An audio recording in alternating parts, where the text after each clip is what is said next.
CES 2016 is underway. I'm Peter Brown for GameSpot here with Justin Haywald, and VR is the talk of the show because today Oculus opened pre-orders for the Rift headset, which will cost $600. It's far above people's expectations, and that's got a lot of people worried. I mean, $600 is more than the cost of consoles at this point. Like, that's not a great PC, but when you think about a mainstream audience and what they're looking for, that's more than they want to pay for a laptop these days. And is Oculus really ready for mainstream success? Like, I would argue that they're not even going for mainstream success at this point. Yeah, that doesn't actually seem to be the case. I mean, obviously they would probably say different, but the case is right. It's really expensive, but more than that, there is not enough software to back it up. Now, we tried a few new demos at the show, but as always, these are very small, focused demos that aren't working perfectly. And when you're charging $600 for a premium piece of tech, people expect it to work really well out of the box. That's why the iPhone was such a success right out of the gate. It didn't sort of have this adoption period. People just ran with it because it worked so well. And smartphones were filling a gap of things that we needed.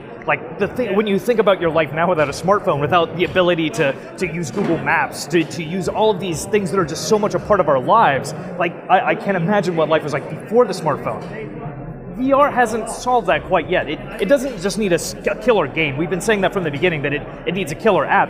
It needs a killer software suite. I mean, Valkyrie is that killer app, but just one game does not make a really viable platform, which is what this is. Because you're buying this system for games that will only work with these headsets. And so if you look at it from the software perspective, it's lacking. The hardware is still lacking as well. I mean, we've both been using these headsets now for a couple of years, and there have not been these dramatic improvements in resolution and field of view that we saw after the first year or two. Things have kind of slowed to a halt. And something that we're going to see interesting for early adopters, and I think that they'll be fine with, is that all of these different platforms have different input devices. And I think Oculuses are great. I really feel that they're able to be used in a lot of different ways, which is important. You want something that's going to be able to be used across a wide array of different software, but is this still the final solution? That I'm not so sure about. It feels like the demos that they're targeting, of course, work really well with them, but is it going to work well with everything? Maybe not. And are you going to want to buy multiple versions of these? So many controllers for one VR experience? Oh, probably not. That's just going to raise the price even more. Yeah, and back to your original point, I mean, we're saying that this isn't really Oculus's attempt at mainstream success.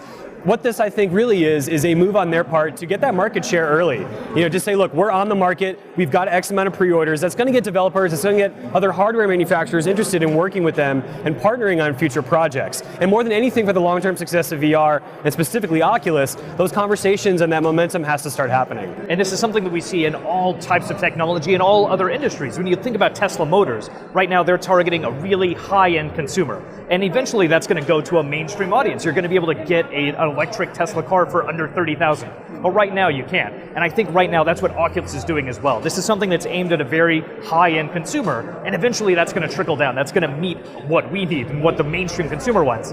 But we're definitely not there yet. No, we're not. So it really doesn't look like Oculus is ready for mainstream success, and maybe that's not what they're going for, but for some people this is going to be a great product to buy because they just want to get a taste of VR, away from an event in the privacy of their own home. I think that they'll find some enjoyment, but I think for the average person, $600 is just way too much.